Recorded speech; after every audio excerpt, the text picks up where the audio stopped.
You, what up? What up? What up? What up? I'm only out of one ear. What is good, my good people? Long time no see. Hope everybody having a wonderful week. Hope everybody's doing good, man. Let's get this energy up. You know what time it is, man. This is Blues News, man. This is episode 5. I am Bluminati, man. You know how we do. Welcome to Blues House, where we do this deep dive into the heart of entertainment and pop culture, man. I'm going to guide you through some of today's hottest topics and headlines and thought-provoking things and shenanigans and all of that good stuff. You know what I mean? You know, just to let you know you're in the right place for all of that, man. Let's get this thing started today. You know, we're going to be talking a little bit about some MCU news, a little bit of that Captain America. You know what I'm saying? Talk about that since it is on the horizon, right around the block, coming up in February, right? Then we're going to talk a little bit about should we boycott should we boycott Target or not? Should we do that? Is that really beneficial? Then I got to get in as a Buffalo Bills fan, as a heartbroken Buffalo Bills fan, man. We got to see if this NFL is rigged. Is it really rigged? Is it rigged?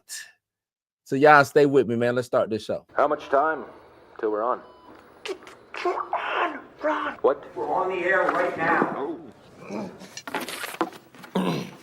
I'm ready. You. Like I said. Let's see what's going on. Let's see what Roberta. What is up, Miss Roberta in the building? Hey, how you doing? How you doing, Miss Roberta? James, what's good? James got the whole new get up right there, man. Hey yo, what's up, James? What's good? Let's get into it. What should we start with? How we starting today? Let's talk this Captain America, man. Let's talk this Captain America, man. Right? Let's talk Cap. Let's get into some Cap and some MCU news. Cap and some MCU news. Where am I at? So, man, y'all know Captain America is coming out next month, and it's been a lot of things going on. Before I get into Cap, let's just get into some MCU news. There's a lot of rumors going around. Let's talk about this Russo brothers situation, right? Russo's coming in, swinging hard, swinging for the fences, right? Swinging for the fences, man. Russo brothers. Now, the rumor has the Russo brothers are coming in, and they've also been given the green light to oversee the X-Men reboot after the Avengers, right? After the Avengers, they've been given the green light. Let's bring this up. They've been given the green light to oversee the X-Men. It says, already having taken over the reins, Avengers 5 and 6, Russo brothers are reportedly in the running to helm the much anticipated and waited X-Men reboot. After directing Avengers Endgame and providing a fitting conclusion to the MCU's Infinity Saga, Joe and Anthony Russo quietly exited the Marvel setup in pursuit of other ventures. However, they made an unexpected return to the franchise alongside RDJ. Here we go. At the 2024 San Diego Comic-Con. Now, if y'all remember that is when we had RDJ come through, you know, dressed up as Doom. And I think it came with mixed reviews. I know with me, it was mixed reviews on my side. Well, it wasn't even mixed reviews on my side. I had a stance, you know what I'm saying, that I took when it came to the whole RDJ thing. I think it's a stunt casting. You know what I'm saying? That's what I think it is. But some people looked at it like it was the greatest thing since sliced bread. I don't necessarily agree, but, you know, here we are. Right? Cool. Says at the event, Marvel Studios president Kevin Feige confirmed the duo will be coming back to helm the next 2 Avengers sequels. Nevertheless, per the latest rumors, seems that the Russos will be extending their stay in the MCU even after the Avengers Secret Wars. Now, I'm cool. I think this might be a good thing, you know, for them to do. The Russos, it seems like they got something going on with the Avengers. Seems like they know what's up. You know, well, yeah, I would say with the Avengers on the MCU side, seems like they know what's up. Seems like they know how to convey a good story. Seems like they know how to write or display the characters in the right manner, in the right fashion. So I'm under the impression that they could do a good job. Now, according to Daniel Rickman, the Russo brothers already signed the deal to oversee additional projects, which includes this X-Men reboot. Rickman's latest Patreon update failed to confirm if the Russos would take up the directing responsibilities for the upcoming X-Men project, but from the looks of it, an effective course correction of the scattered franchise seems to be the motivation behind the rehiring of the Gray Man directors, aka the Russos, right? The Russo brothers' roles post Avengers Secret Wars may remain under wraps as of now, but Marvel Studios is actively planning to introduce the X-Men into the MCU. They need to hurry up. They really need to hurry up because they slacking. They really slacking on that. I think they're in dire straits right now. The MCU is Marvel. And we're gonna get into this Captain America stuff, but I don't know, man. I just ain't got the best faith in Marvel right now. That's just me. You know, I don't know. I really don't know.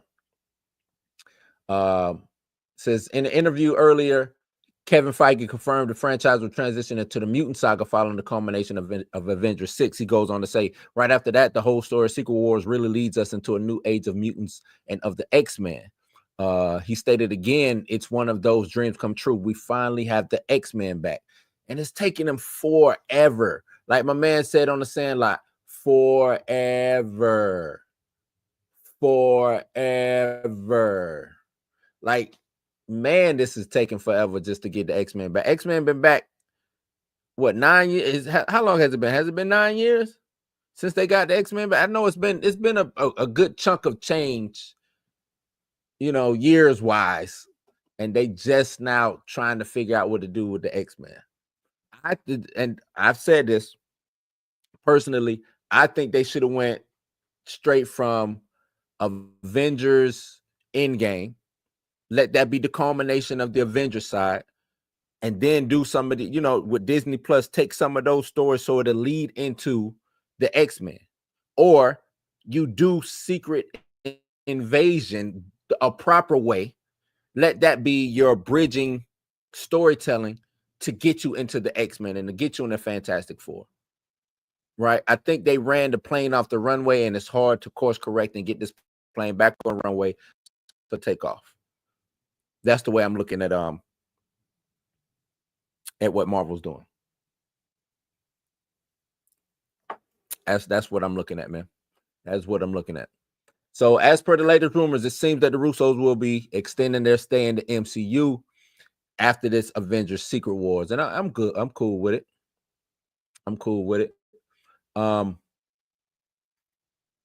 Yeah, I'm really cool. I think the Russos, I think they have earned their keep, so to speak.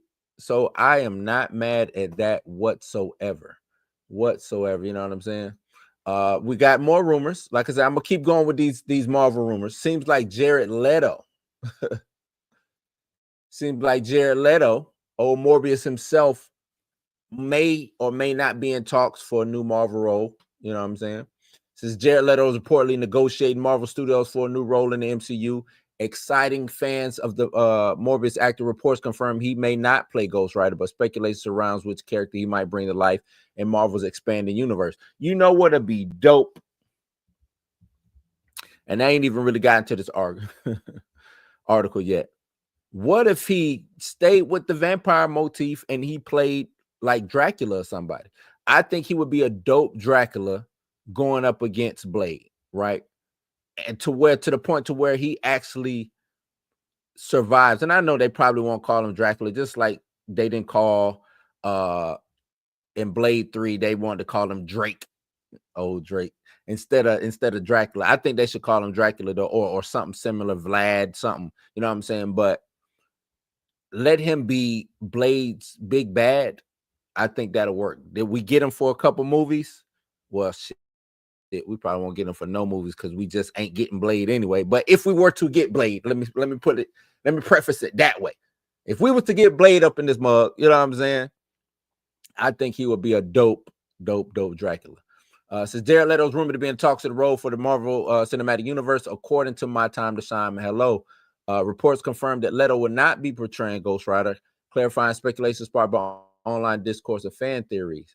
My Time to Shine went on to say Jared Leto is in talks for Marvel role, not Ghost Rider. That's all she put out. Says Jared Leto is known for roles as Joker. You remember Joker in the Suicide Squad? Mixed reviews. I had no problem with his Joker. I know a lot of people did. Me personally did not. Morbius received mixed reviews. Leto's previous comments highlights his appreciation for superhero genre roles in the cinema. Speaking in Variety back in 2022, he said, "If it wasn't for Marvel films, I don't even know if theaters would exist. It doesn't seem like there's room for anyone, and that starts to become a little heartbreaking." He had it. I also have gratitude for these movies because they're keeping cinema alive. So it seemed like he was on two sides of the fence with that one. Is it keeping cinemas alive or is it not? You know what I mean? Which one? What's going on? They say speculation about Leto's MCU role centers on major characters such as the Beyonder. I guess, you know what? Could y'all see Jared Leto playing the Beyonder?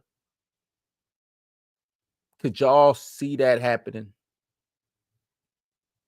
Yeah, I guess he wouldn't be a bad Beyonder. I don't know.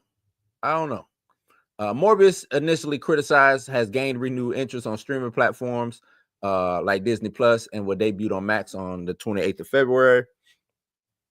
But you know, y'all, what do y'all think? Who should Jared Leto play? What should he play? What should he play?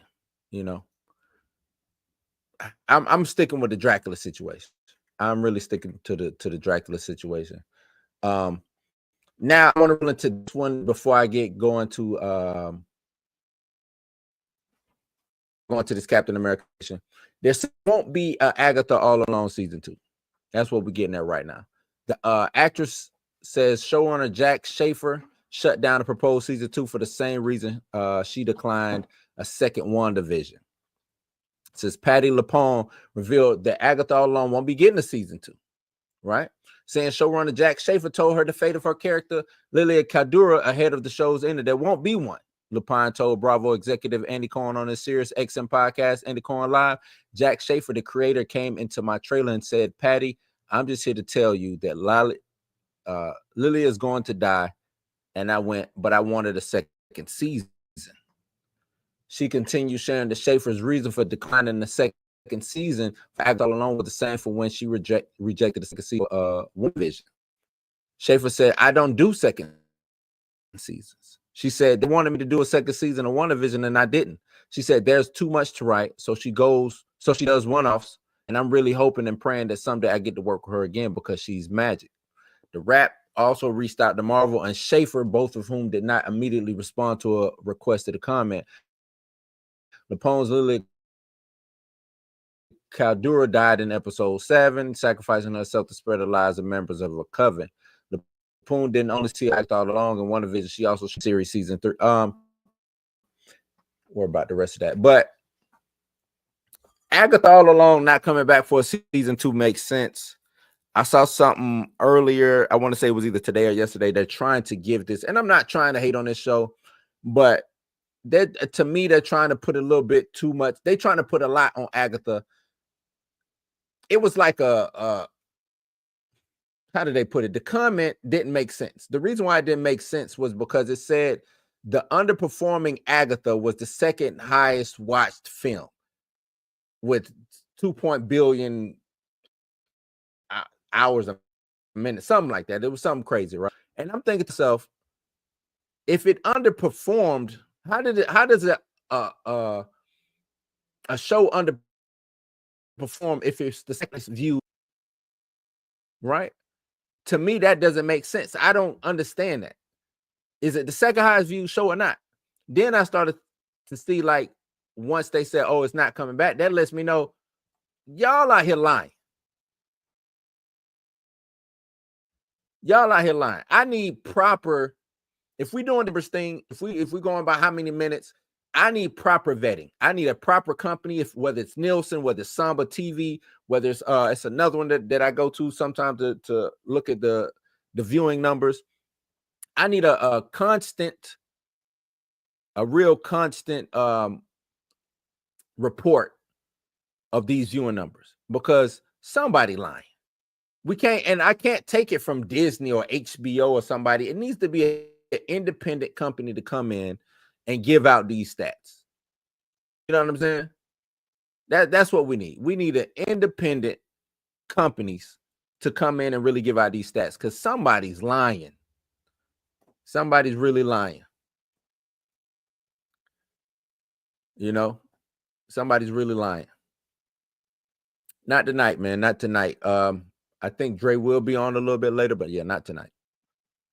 He had something to do, so I'm gonna just do what I do. You know what I'm saying? But we'll be back on it. Plus, I gotta hold up my end of the bargain with this Kansas City stuff, so I gotta do that. But either way, back to it.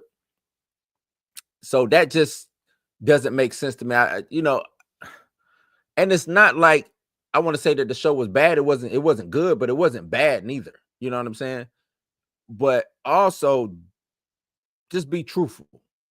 That's just like the Acolyte, right? They came out and gave the numbers of the Acolyte, and then all of a sudden, I'm like, well, if it did that good, why are we not getting a season 2? Right? If it did that good, why not a season 2? If it's money to be made with that, why not a season 2? Or a spinoff or something? Why not? That to me just don't make no sense, man. Just don't make no sense. You know, no sense whatsoever. All right, let's finally get into this situation. First, I want to talk about the budget. I want to talk about the budget with this. This was funny for me to see, right? Since Captain America Brave New World's budget is way less than the original rumors. Really, though. Way less than the original rumors. Since the budget for Captain America Brave New World has been revealed, and while still as large as fans have come to expect from the MCU, it's far lower than the one that had been predicted earlier. The release date for Captain America 4 is fast approaching, and predictions have already been made about the film's opening weekend box office, heightening fans' interest in the production budget for the MCU blockbuster. Captain America Brave New World spent less than $200 million on filming. Right. Or maybe this is right. You see how they say less than 200 million on filming? On filming, that not the whole entire budget, just on filming. You got to look at these words. Spent $200 million on just, or less than $200 million on just filming. I think it came out to be like 180. Says according to the THR, the overall budget of Captain America Brave New World stands at approximately 180 million. This is comparatively lower than the previous prediction by World of Real, which stated that the movie cost around 275 million, with the extra 100 million spent on research. So that's crazy. That is, so earlier it was put out, and this is what I mean by these companies just lying, man.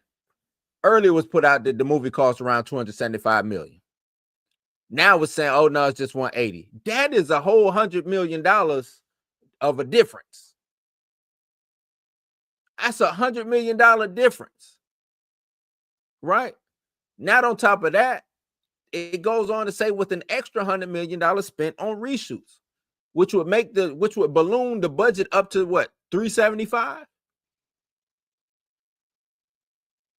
It would balloon the budget up to 375.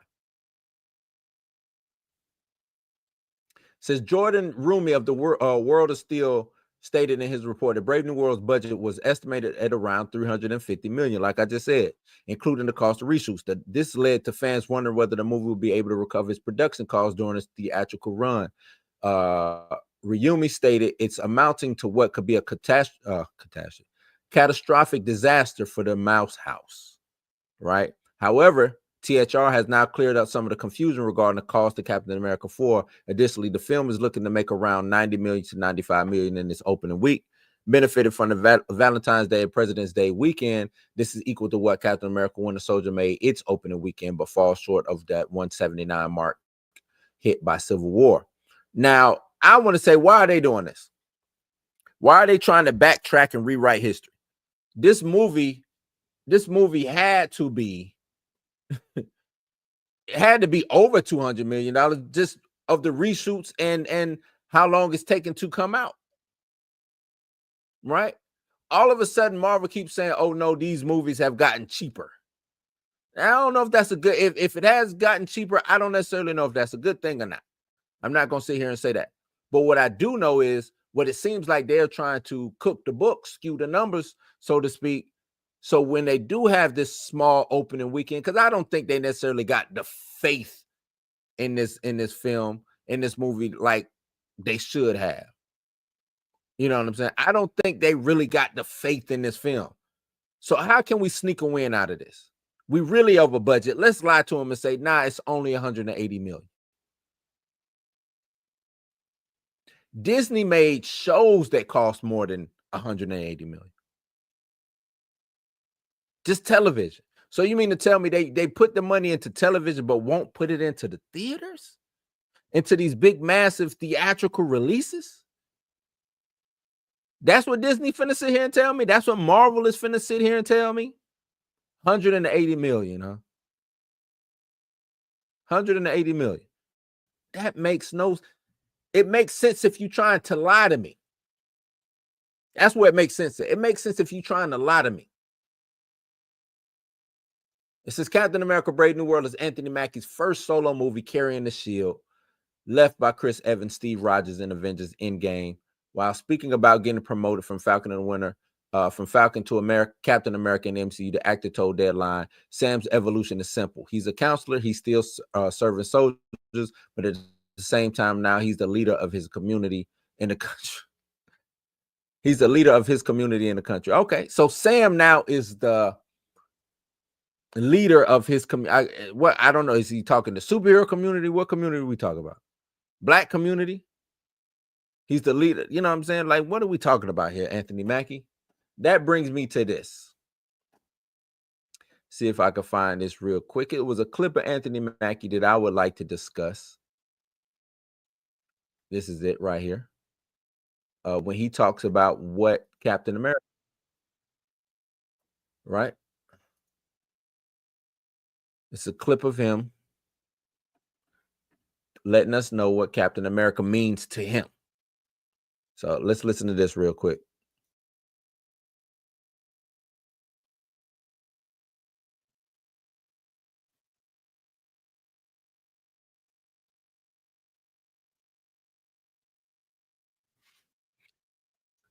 He says America should not be one of those representations.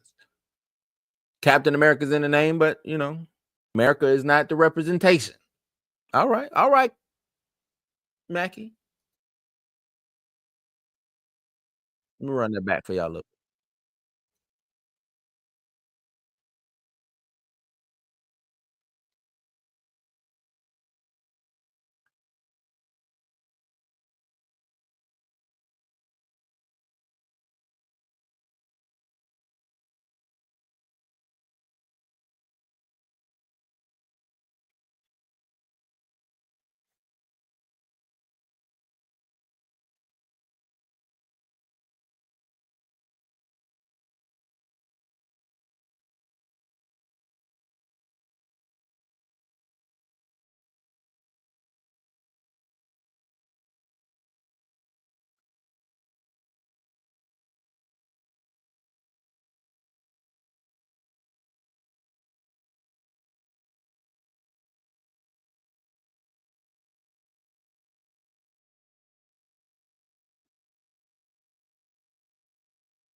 Yeah, I don't know if he's talking about himself, how that movie did for himself, or what. As I listen to it, and I listen to Anthony Mackie talk, it's like he started off explaining what Captain America meant, and then he kind of went someplace else, right? Um, he said that Captain America is not is not a representation of America. He said he would take America out of that. Captain America is not that. Okay. All right. All right. He said it's a man with honor. Let me listen to this again.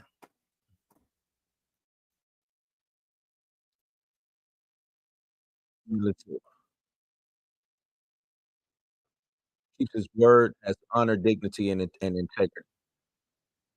Trustworthy, dependable. So when I hear stuff like this, it kind of still gets to me because I wonder, why didn't they just make a Falcon movie? Like, all of that still could have played, all of that still could have got over with him just being Falcon. Right. And I know, oh, he was Captain America in the comics, or he is Captain America in the comics now, and there's two of them running around with Shield. I get it. I know. But it's just, I think a great representation of, especially since he's talking about his community, what it means to be Black in America is to be Black in America. Is to be who you are in America. To be Falcon in America. What does Falcon look like in America? Not what does Falcon look like as Captain America, or stepping into the boots of Captain America, right? Cosplaying as Captain America, because that's what he's doing. What does it look like as Falcon? I would have loved to see the story of, even if he is trying to take over for Cap, right? Not in the way of, I gotta wear the stars and stripes and I gotta have the shield, but my homie Cap is gone, and I want to honor him and do the same things that he does in my own way, right? If the story was about America accepting Falcon as the next hero, Falcon as the next, basically, mascot of America. This is what America looks like, people. This is what America looks like, people. It looks like me. You know what I'm saying? I am the Falcon. Not Black America, Captain Black America, or whatever, you know what I'm saying? Captain Black Falcon, Falcon Cap, whatever you want to call him. Because at the end of the day, and they even made a point to put it into the marketing, into the trailer. And maybe they spin it a good way, maybe they don't. But they made a point to call him, or to put it in the trailer and say, you're not Steve Rogers. Right? You're not Steve Rogers. I would love for him to have the moment of him putting the shield down, like, you know what, you're right. I'm not Steve Rogers. I'm Falcon. I'm Sam. This is who I am. I don't have to cosplay as you know what I'm saying, as Captain America, the Sentinel of Liberty. I don't have to cosplay as the Sentinel of Liberty, because I am Falcon. I would love to see that, man. I really love to see that. I think that would be, I think the same, because if you, and I'm just looking at the trailer, I don't know I did read a little bit of the script or whatever, but I ain't gonna put it out like that. But I will tell you this: if he was just the Falcon in this movie, it would still work. Might even work better. Might even work better at the end of the day. That's all I'm saying. I think it would probably work better, probably get over better with him just being Falcon. That's all. That's all. That's all. That's what we need. At least that's what I need. I'll be selfish in this. That's what I need. That's what I need. Black America. Captain Black America. Black American. Captain Black African American.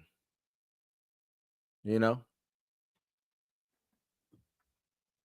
No, support it, please. I'm not telling nobody to not support it. Matter of fact, that would be the opposite of what I want. Please go support it. I think because at the end of the day, once you don't support it, they won't give you, it won't be another black anything.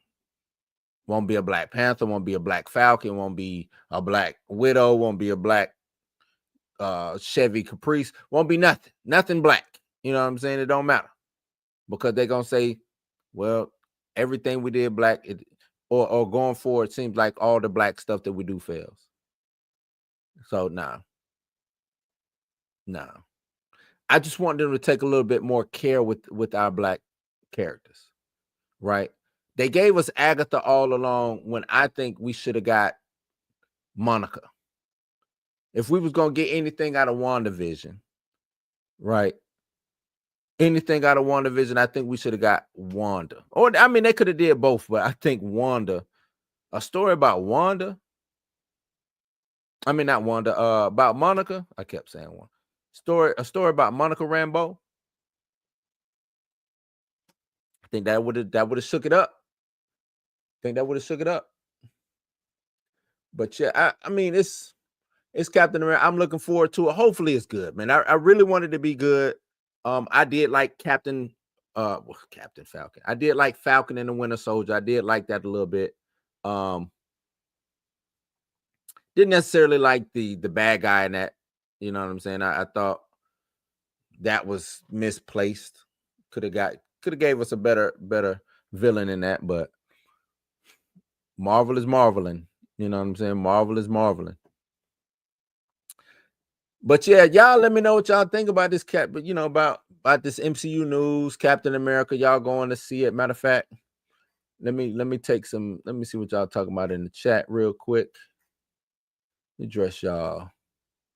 Ty, what up? Said this Valentine's Day we got a date with the American. That's right. So are they just overseeing or executive producing, or are they directing that? I don't know. That's a good question. Are they directing or are they producing? What? I don't know what they overseeing. This might be the best thing for Marvel to do, right? Bear with me on this. These franchises that they have, whether it's X-Men, Fantastic Four, Avengers, I think they need to have really need one bullpen. But if they're not going to have one bullpen, I think they need to have, like you said, somebody who oversees this franchise, somebody who oversees this, you know, these franchises inside the Marvel world, right? Whoever does those people can get together, toss ideas off each other to keep the fluidity and the continuity going, because that's what's needed also, right? That way, everything is consistent and concise in said world. What goes on in the X-Men world, it's easy to follow. It's easy to, you know what I'm saying, to build lore around, to have, like I said, continuity. And if you want to overlap that with the Fantastic Four, who's ever running the Fantastic Four side of things, they sit down and talk. So, hey, this is what my world consists of. This is what I got. This is, you know, Cyclops is dealing with this. Jean is doing that. Wolverine, yada, yada, yada. You know what I'm saying? And they talk. I think that's how they should do. I think that's what they should do. Miss Roberta said if the Russo brothers don't get it right, they might be the next to be deported.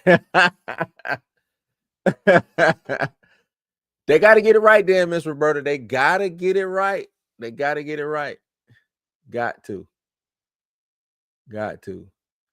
Said the same way they did Lovecraft Country was the highest watch show on HBO, but no second season. That was some politics going on behind the scenes, from my understanding, when it came to Lovecraft. It was some politics, some politics maybe, but it was some things going on. Excuse me, behind the scenes. But I would have loved to see a second season. I was ready, but the way it ended, the way that season 1 went off, I was ready for the magical world of Negroes. Basically, I was ready. You know. Mr. YouTube 92. What up? What up? He's a Brave New World. Then 200 million. Is that just Marvel playing coy? Remember, the film was originally named New World Order. Right. Yeah, it's too many reshoots, new hires, firings, just for them to be like, oh no, we only spent $180 million on this is blasphemous, right? It's blasphemous. It just sounds like a lot. 180 million. That's all y'all spent on this. Okay. They lost so much money in the past couple of years. They kind of need to lower their budget. That said, I doubt Cap is only right. And they do need to lower their budget. But remember, this was already in the works before they came out with the whole lowering budget thing, right? This was already in the works. So to sit here and lie and tell us it was only 200 million or 180 or whatever the range is, they lying, man. What they didn't, that whoever reported that before and said it was 375, they didn't pull that number out their ass, man. Excuse my French, but they didn't pull that out of the air. That number was not just pulled out of the air. You know what I mean? It was not pulled out of the air. Thunderbolts. I think Thunderbolts is going to be the better out of these two. I really do. Really do. Critical Dre, what up? Since the founding of this country, Black Americans have fought and died defending it. Many characters have worn the Captain America mantle, and Sam can wear. He can't. I'm not saying he can't. Not saying he can't. I fought and defended this country also. I'm a veteran myself. All I'm saying is he can be himself too. He don't have to be Captain America. And I know Marvel has guided in our heads now that everything is mentalized. Mentalized is the word. Anybody could be Black Panther. Anybody could be Captain America. Anybody can be this. Anybody. Wolverine. It's 8 Wolverines running around. It's 3 Captain. You know what I'm saying? Like, nah, man. Now, on a character standpoint, on a narrative standpoint, that is muddying the waters and diluting the essence of said character, right? That's what I believe anyway. And I could be wrong, Critical Dre. I could be wrong. I just think narratively would have served the story better, especially coming out of Endgame and things like that. It would have served the story better of him, especially the way they, you know what I'm saying, the way they did him dirty in Falcon and the Winter Soldier. He couldn't get a loan, which is, it's just, I don't know, was he still a fugitive? Did he get his record expunged? You know what I'm saying? Like, I don't know what was going on, but for him to save the world and then got nothing from it. He was a veteran, for one thing. Not only that, he worked for the VA as a counselor to veterans. At least I think he worked for the VA. He could have been working for, he could have been contracting out. But Sam was a pretty stable guy before he joined the Avengers, right? He was a pretty stable guy. And for them to write him like he was some type of bum who, you know what I'm saying, ain't got a job, can't get no money, this, that, and the third. It just didn't make no sense. He was working with the Air Force, right? He was working with the Air Force, but couldn't get a loan. He was working with the military, couldn't get a loan. I for a fact know that military contractors, because I was one of them too. It's money out there to be made contracting for the military, contracting for the Department of Defense. It's money to be made. Especially him doing what he was doing, being an operator. Oh no. Working side by side with spec ops and things of that nature. Oh, he was getting to the bank, man. So it's just unrealistic to me. Unrealistic. The bad guy. I mean, yes and no. They tried to play the terrorist girl off like she wasn't a terrorist. I didn't necessarily like that. I thought they should have came at her a little bit harder, right? But they wanted to make her sympathize. It would be some ish if they gave Sam the serum in this movie. What will haters hate about then? I would hate that they gave him the serum. I would hate that they gave him. I could find reasons to hate. I don't want to hate on this movie. I really don't. I don't want to hate on this movie. They just make it so easy to hate. This movie is low hanging fruit. You know what I'm saying? It's just really low hanging fruit. I don't want to hate it, but it's like they just alley-ooping it. Give me the easy layup. Everyone thinks Thunderbolts would be the hit, not realize that they're nerfing the Century. I'm just looking for a good story. They nerf everybody. Like I've gotten to the point now. I don't even care about the nerfing. It might be. It's gonna be some complaints about the Century. I already know. It's not gonna be the Century of the books. I'm already coming in with that expectation. You know what I'm saying? I just want it to be a good story. Give me a real good story. It seems like I haven't had that in a minute. So let me get a good story. All right, let's move on, man, because I'm already on here 42 minutes. Let's move on. Let's get into this Target. Do I want to get Target? Yeah, let's do Target. Let's do Target. Target, as they say. Let's talk a little bit about this Target.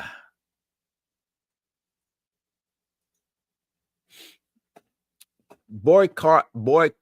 For some reason, I keep getting stuck on that word. Boycotting Target. Is it the answer? Is that something that we should be doing? Right? I don't want to say I'm struggling. I don't think I'm struggling with this one. I don't necessarily think we should do the boycott. Let me start that off. Right. I don't necessarily think we should do the boycott. But let's go into this. Let's read this article. It's about Target. Target ends some DEI initiatives, reiterates commitment to belonging and inclusion. Right. Chief Community Impact and Equity Officer Kiera Fernandez cited the importance of staying in step with the evolving external landscape. Now, what does that mean? The external landscape with the evolving. I know what it means. It means that there are new people in power now, right? It's a new day. It's a new people in office, and we have to learn how to. We now have to navigate those waters. That's exactly what that means. Staying in step with the evolving external landscape. That's exactly what that means. That means that they now have to figure out whether, and it could be this, because some people are looking at it that way and say, "Oh, okay, they bending the knee. They're bending the knee." Or it could be we got to figure out a different way to fight. You know what I'm saying? Sometimes we make a lot of emotional decisions off of hearing something or reading something without doing a deep dive into what's going on. Without doing a deep dive. Let's continue. Dive brief. See, deep dive. Got to do this deep dive, man.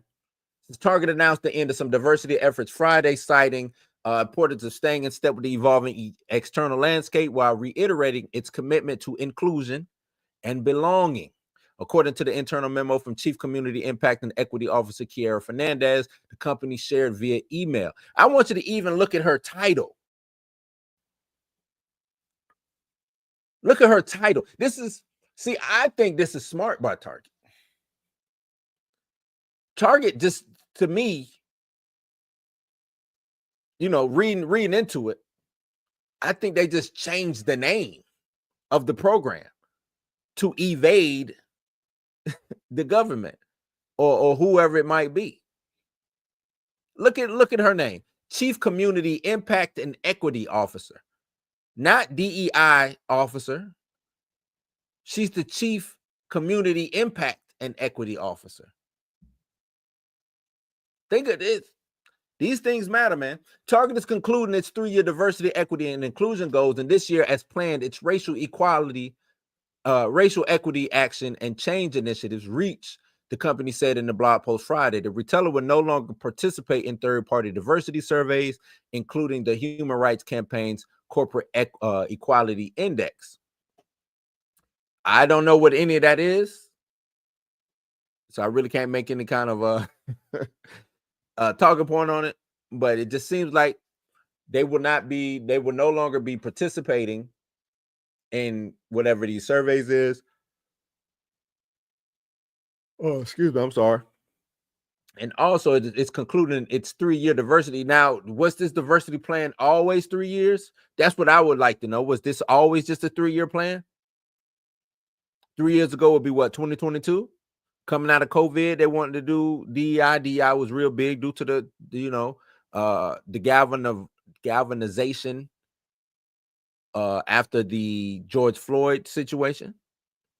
DEI became a real huge thing. A lot of companies, whether it was pandering, whether it was signal calling, or what, but they started doing a lot of these DEI initiatives.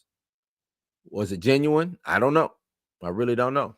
The company said that its supplier diversity team has been renamed to supplier engagement, which better reflects its inclusive global procurement process across a broad range of suppliers, including increasing our focus on small businesses. Now, that doesn't seem necessarily too bad to me. And I'm not a person who is well read into these things, but that to me seems like we just kind of changing the name a little bit. Target was once among the most vocal U.S. companies when it comes to diversity, including its merchandising. This can be seen in their apparel design for kids with disabilities, as well as more controversial efforts. Its 2016 policy around gender inclusivity and its 2023 Pride collection provoked backlashes, as did its subsequent decision to pull some Pride displays from stores. But overall, Target's dedication to DEI, which was once more public than as most retailers, was well received, according to Dave Marcotte, Senior Vice President at Kantar. Now, amid efforts to end diversity, equity, and inclusion policies across government, academia, and the private sector, the retailer is being more discreet about its diversity operations. See, and that's what I think. I think they're just going into, let's be a little bit discreet, right? Let's see if we can hide this. What can we do on the low? The business advantages of DEI still exist, just not when it's out in the open, Marcotte said by email. Target changes in their DEI strategy is more of a reset. In reality, their internal processes still support goals, but the public side is showing a cutoff of programs and in-store merchandising. Now, I know a lot of people say, hey, if you can't love me in public like you love me in private, then we don't need to be together. I understand that, right? I do understand that, but I think in order to try to figure out how to navigate this new landscape, this new world of a new people in power, and the things that Trump is willing to, and his office is willing to go through and do, and he wants to see how far he can stretch his pen, you got to figure out how to navigate those waters. I truly believe that. Target changes in their DI strategy is more of a reset, he said. In reality, I already read that. Tractor Supply and other retailers in recent months have similarly announced that they will no longer participate in third-party surveys that evaluate diversity efforts. With the temperature being what it is, I think we can anticipate more will drop out voluntarily. Surveys, since they can't control them, he says. Tractor Supply in June eliminated its DI roles and withdrew its carbon emission goals, but Target is not going that far, according to Fernandez's memo. For more than 20 years, Target has fueled our business by building teams with diverse perspective and experiences, creating inclusive work and guest environments that welcome all, and developing strategies that represent the U.S. consumers we serve. We also deepened our understanding of how building a sense of belonging for every member of our team, guests, and communities can help drive our businesses and strengthen our culture. The company's next iteration of diversity policy will be informed by what it has learned over the years, she also said, and by what could be called political wins. As a retailer that serves millions of customers every day, we understand the importance of staying in step with the evolving external landscape now and in the future. That's a lot. That's a lot.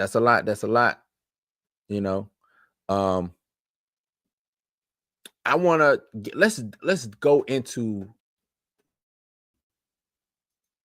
DEI, right? I kind of want to jump, see a little bit on DEI. Let's get into DEI and let's talk a little bit about it, right? Because I think that's another thing too. I think what a lot of us don't know what DEI is, or who it really benefits, right? I really don't. I really don't know. So DEI, and then I'm gonna go back to answer the question about boycott and Target and stuff. Let's get into DEI first. That way we can all make a conscious, educated decision, right? DI, these is what this is what DI is supposed to do. Because I think DI is a good thing until it's not, right? Underrepresented and marginal groups, they benefit with increased opportunities for education, employment, leadership, and representation, improve access to resources and support systems that promote equity, greater inclusion in decision-making processes, resulting in a sense of belonging, reduction in discrimination, biases, and creating safer and more equitable spaces, right? That's for underrepresented and marginal groups. Organizations benefit by having improved performance. Diverse teams have been shown to foster creativity, innovation, and better decision-making. It attracts the attraction of talent. Organizations with strong DI programs are more attractive to a broader pool of skilled candidates. Representation and brand value. A commitment of DI enhances an organization's public image and trust with consumers and stakeholders. Market competitiveness. Diverse perspectives allow organizations to better understand and cater to various demographics and global markets. Society as a whole. Reduction in systemic inequalities, contributing to overall social justice, better societal harmony through understanding and respect for diverse groups, economic growth driven by tapping into the full potential of a diverse workplace, stronger communities built on collaboration and shared respect. Majority groups benefit, opportunity for personal growth through exposure to different perspectives, enhanced workplace and community environments that value fairness and inclusivity, education about implicit biases leading to more equitable interactions and decision making. Educational institutes benefit by having a more diverse student body, enriches learning environments, exposing students to a variety of viewpoints. Greater inclusivity supports better outcomes for all students, improving graduation rates and success metrics. Institutions with DI programs often see an increase in funding and support from stakeholders. Now, here are the challenges, because after reading that, it sounds good. Like, yes, let's champion DEI, right? And like I said, I'm not necessarily against it, nor am I for it. I just, if a program is coming in for the good, I want it to benefit the people who it's supposed to, who you would think it's supposed to benefit, right? That's why I stand on it. That's kind of like where I totter at. Challenges and criticisms. While DEI efforts aim to benefit all, some critics argue that poorly implemented initiatives can lead to tokenism, where diversity efforts appear superficial, resistance from those perceiving DEI as unfair or exclusionary. They're saying that it's unfair and it excludes, it doesn't include, it excludes, it divides. And ineffectiveness in organizations fail to address structural issues deeply.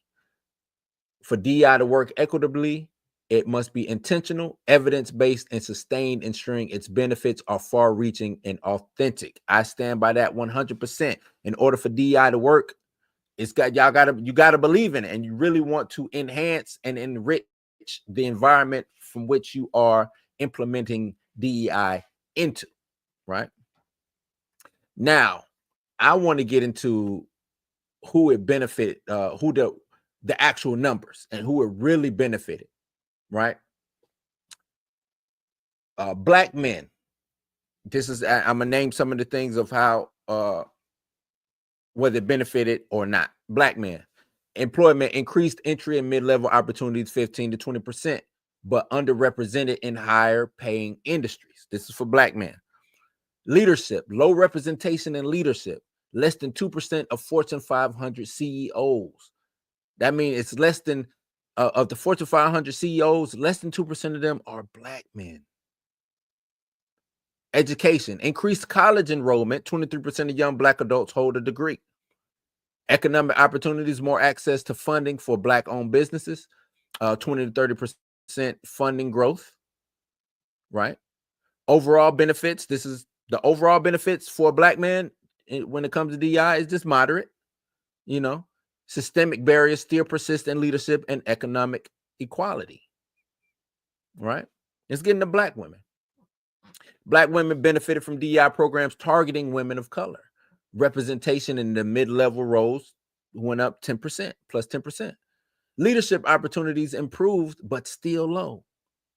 Only 4% of Black women are in senior roles. College enrollment higher than Black men, but disparities in the STEM fields.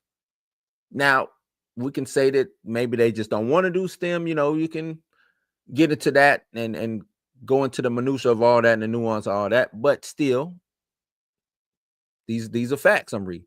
Facing challenges with wage equity, progress slower than other women. So Black women are getting paid less than other women, which we already know. Now, what's the progress? Overall progress for when it comes to DEI and Black women? It's limited by intersectional barriers, gender and race. It's limited.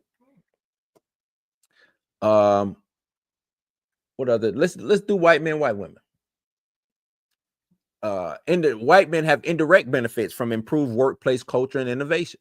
Majority of leadership roles, 85% of Fortune 500 CEOs are white men, limiting the DEI impact. So with them being of that high majority, it limits DEI impact. It really limits it. No direct DEI benefits, but maintain majority in higher education participation. So when it comes to education, ain't no real DEI benefits for white men, which is understandable, right? Minimal impact from DEI, but the status quo advantages remains the same. I think that is for, what is that? Economic opportunities for white men. And DEI, does it benefit overall? Not really. When it comes to white men, it's a minimal change. Benefits primarily indirect, inclusive workplace and culture. So they're saying that DEI don't even really affect white men. They don't. White men is still white mening out here. I'm still out here being white. Cool, right? Let's get into white women. White women, significant gains in hiring and mid-level roles due to gender-focused DEI initiatives. Majority of women in leadership roles, 75% of female executives in Fortune 500 companies are white women. Strong presence in higher education benefited from early affirmative action policies. So they benefited from affirmative action, white women. Gain more access to economic opportunities compared to women of color. Largest DEI overall. This is the overall beneficiary or overall thing when it comes to DEI for white women. They are the largest DEI beneficiaries due to early focus on gender equity and less racial discrimination. So what's the key takeaways? White women are often the largest beneficiaries of DEI due to early gender equity programs, occupying most leadership roles for women. Black Americans, significant benefits in education, mid-level hiring, small business support, but underrepresented in leadership and wage equity. Hispanics, progress is seen in workforce representation and education, but leadership roles remains limited. Asian Americans, high educational attainment, workforce representation in tech and STEM, but leadership growth limited by cultural stereotypes. Indigenous peoples, least benefited group overall with marginal gains in education, employment, and economic support. White men, indirect beneficiaries through improved workplace culture, but remain dominant in leadership roles, limiting the impact of DEI on their group. So when it comes to DEI, it seems, and we just stating facts, like I said, I'm for, against, however, if you're for it or if you're against it, I'm not trying to change your mind on it. I'm just throwing these facts out here before we make the should we boycott target, because I'm going to wrap this all up. Trust me. I'm going to bring it all back, circle it all back. White women are often, the largest beneficiaries of DEI. They have gotten the most out of DEI and affirmative action. It almost feels like it was made for them so they can come into the workplace or school and things of that nature. It seems like it was specifically made and targeted for them. Black Americans, DEI really hasn't given the gains that you would think when it comes to DEI or affirmative action, right? Just moderate gains, if you want to say, minimal gains, moderate gains. especially when it comes to like leadership and money. Yeah, you might get hired, but what you getting paid? You know what I'm saying? A small business support, but what if you trying to scale up, level up, right? So there's that. Now, the way I want to wrap this back into the Target thing is you have Target, and it was a big uproar after they put out what they put out about changing up their DEI policies. A lot of people said, let's boycott Target. We even had Reverend Al Sharpton say, F Target, we're gonna march and go and spend our money at Costco, right? Which was crazy to me. Because when I go to Costco, I don't see nothing black in there. I hate to say it. That's, I don't see nothing black owned in Costco. Maybe I'm not looking or what, but I just don't see it, right? But Reverend Al said, let's go to Costco. Let's go spend our money at this establishment, this white, you know what I'm saying, or this mass franchised establishment. My pushback on boycotting Target is you still have black businesses inside this big box store. And as soon as you pull your support from them, it just gives them a reason to take them off the shelves. If anything, you should go support these businesses more in Target. So it makes them, if they are pulling, because money talks, man, right? Money talks. So if they had a notion to pull their products off the shelf after said contract is up, whether it's Tabitha Brown, Lip Bar, I think is what it's called, Kaleidoscope, it's a lot of black women who do it. There's some black men in there too. I buy some clothes from Target made by this black dude. Go support it so they know, hey, maybe we need to keep this on the shelf because it's money being generated here. Because when you don't support it, they're going to throw it on the clearance. And when, I hate to tell you, when something is on clearance, they don't make money off clearance stuff. That's just to get it out of the store. They can't give it away, but they are selling it at a loss, basically, right? They are now selling that product at a loss. Anything that's on clearance is being sold at a loss. Just to let y'all know. I don't know if y'all know that, but if you buy something on clearance, you got over on the company for the most part because they selling it at a loss. So go, in my opinion, go and do that. What I didn't like about the whole, okay, let's go shop at Costco. Target and Costco are both, I don't want to say owned by, but represented by two of the biggest investment firms in the world. Both of them are both represented by Vanguard and BlackRock. That's who basically owns Target. Even though, they don't own it because Target and Costco are publicly traded. But they have the most shares. Both of them. Vanguard and BlackRock both have the most shares in Target and Costco. Right? But Costco came out and said, we're not changing our DEI situation, but Target said they are. And it just makes me think, are they trying to play some type of game with the emotions of black folks just to see? And this is just my conspiracy theory hat. And I know I'm getting off target here, but it just makes me think about things like that. It's the same. Costco and Target are basically brothers, sisters, whatever. You know what I'm saying? One of them said, I'm going to do it this way. The other one said, I'm going to do it. But they mama and daddy are the same people. They was brought up the same way. That's just weird to me. Y'all take it how y'all take it. I don't think you should boycott Target. I think you should go in there and buy up all the black stuff in there. Go buy it all up. Buy it all up. That's me. Go buy it all up. Tabitha Brown stuff, Houston White, Lip Bar, all of it. Kaleidoscope. Buy all the stuff. Whatever the hair products is, beard products is what's the black beard product in there, or hair facial care for men. I can't think of it right now, but go buy it all up. Buy it up. Take it, make it to where it's just coming off of the shelves. And I think that changes things. And I think we don't do that enough. One lady, I think she was the CEO of Lip Bar, she said she would love for y'all to just buy wholesale from her on her website. But she said when the last time that happened, she said we showed her for 3 months and she bought all this stuff and hired more people, and then it just slowed down. She said we don't stick to our guns.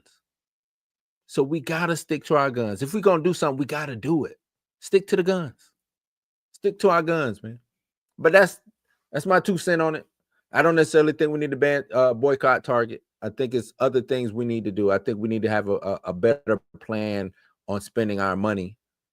I could get into why I just don't think boycotts work in today's society, especially when it comes to Black folks. I can get into that, but I won't. Or they don't work the way we perceive them to work, of how they used to work. I would say that. So y'all let me know what y'all. Let me see what they talking about here. James Medee says if this is a temporary reset strategy, then fine. But on the surface, it comes off as kind of cowardly. Yeah, look. Because I look at things, I was told, man, you look at things from so many different angles. Y'all look at things from a lot of different angles, man. I think a lot of things are nuanced, right? And I think this it's like they said, we trying to navigate this. I don't know, they changed the name so they don't get targeted, no pun intended, by AGs and all of this, that, and the third. But if they still keep it, like, that's the thing too. They can say one thing and still do another, right? So I don't know if boycotting Target is the answer, because the alternative is Walmart, right? But what I mean, I would love for us as black folks to be able to have our own Walmart, our own Target. You know what I'm saying? And then we can have our stuff in there, or we can put in there whatever we want in there. Shit, if we want Levi's in there, we can have Levi's in there, but we can have majority of our stuff in there, right? And we can actually have an alternative. And y'all gonna make me say it. The reason why boycotts don't work in today's age in 2025, because we don't have an alternative. We don't have an alternative. Back in back then when they was boycotting stuff, a lot of people like to bring up bus lines. A lot of blacks, a lot of, you know what I'm saying, especially back then, we had our own. And I know, but it was taken from us. Yeah, it was, which means we don't have that no more. We don't necessarily have that as a weapon anymore. I wish we did, but I don't think we have that as a weapon no more. And I could be wrong. If I'm wrong, please educate me. But I don't see us having that as a weapon no more. Let's boycott the city bus. But now you don't have a bus to ride, right? Now you got to come up with, okay, we boycott the bus. All right, so who's going to drive and take these people back and forth to and from to work or wherever they need to get to? Are y'all, once you boycott, are you going to start the alternative? So, because I think I don't think people mind boycotting, but there's not an alternative. Like James said, the alternative is Walmart, which ain't no better. Ain't no better. Miss U2 said white women have always benefited from affirmative action, which is trash because they're not a minority. True, they're not, but when you're close to the person of power, you're gonna get the perks, right? I don't really even know how to approach that. Yep, it's trash. It is. But we have another. I want to do a members only. I might do a members only discussion with this. And I think I want to get a panel together. I think that'd be dope, and have a members only panel and talk about this. Y'all let me know if y'all be down with that. If I did members only, which means y'all got to be members now. And I put a panel together to talk about stuff like this.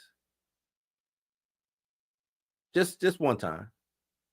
Because I think I would love to hear other people's opinions. I would love to bounce ideas off of some other people, you know. So y'all let me know. Y'all let me know if y'all think that would work. But let's keep this thing moving, man. Let's keep this thing moving. NFL. Oh my God. And this one hurt. This one hurt, ladies and gentlemen. Oh man, it's hurt.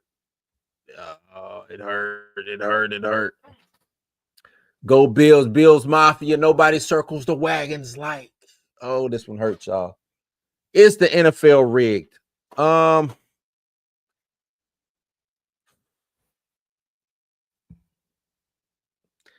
It's gaining a lot of traction, right? The NFL being rigged is gaining a lot of traction. I mean, it's damn near blatant, right? It's damn near blatant. The NFL is it rigged? I don't know.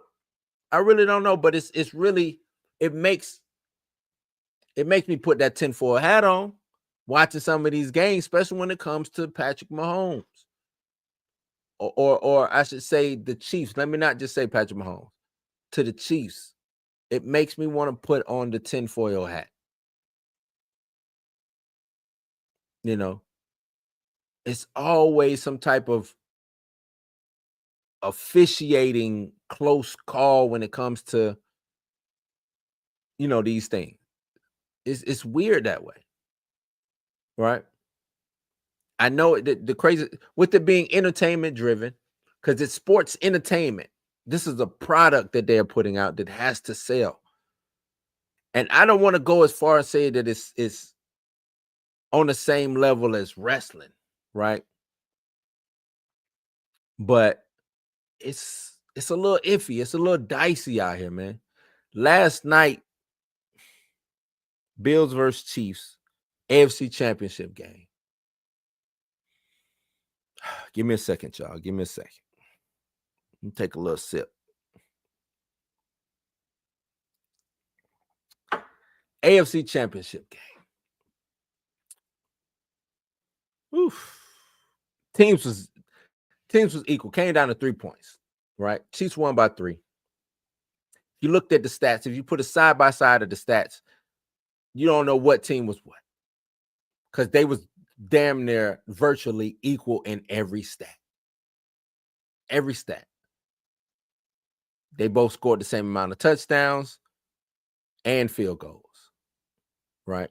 Only thing that was the separation was the extra points. The extra points was the difference.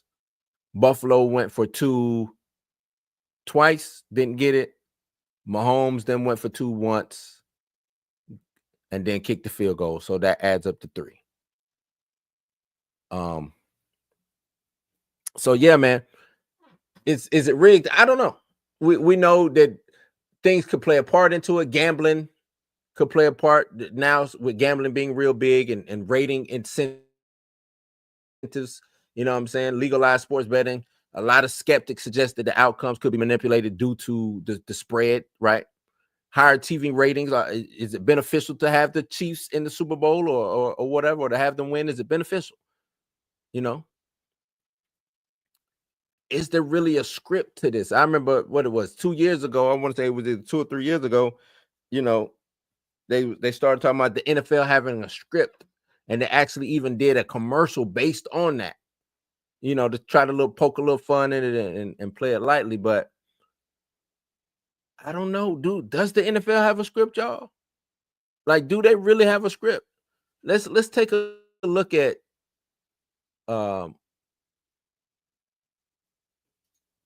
what happened last night, or 3 of the calls that happened last night. Right? Let's take a look at that. 3 of the worst calls that helped the Chiefs get to the Super Bowl. And I don't want to sound like I'm hating on the Chiefs, because we are witnessing greatness when it comes to Patrick Mahomes and the Chiefs and them you know what it is. opportunity to win 4 and 5 years, something like that, with Patrick Mahomes and the Chiefs. The clinic that they put on, but because it's not like they played bad ball or anything like that, but it just seems like the refs was right. As soon if it was a mistake that they made, or if they did come up short, it just looks like the refs was right there to bail them out, or to suck the wind out of Buffalo's sails, to take the momentum away. That's what it seemed like, right? So we have the unsportsmanlike conduct. Travis Kelce was taunting Dem Hamlin. Buffalo got the video right here. Let's see the video.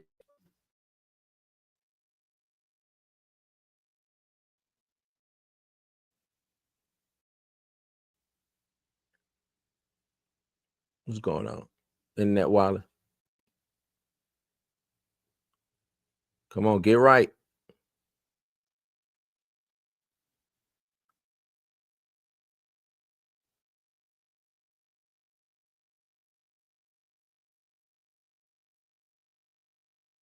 And then he does the flop.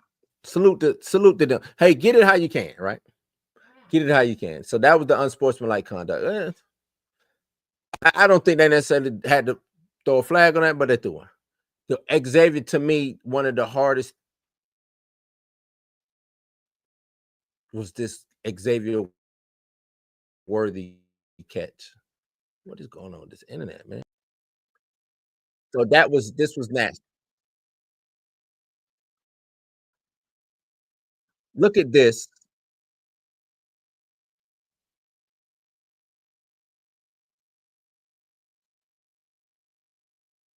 They're trying to say he had possession of the ball. Ball hits the ground, y'all.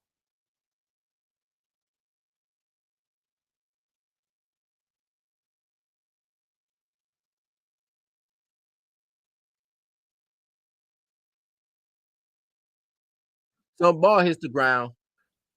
As you saw, it puts them right there on the 5-yard line or something like that, which is crazy.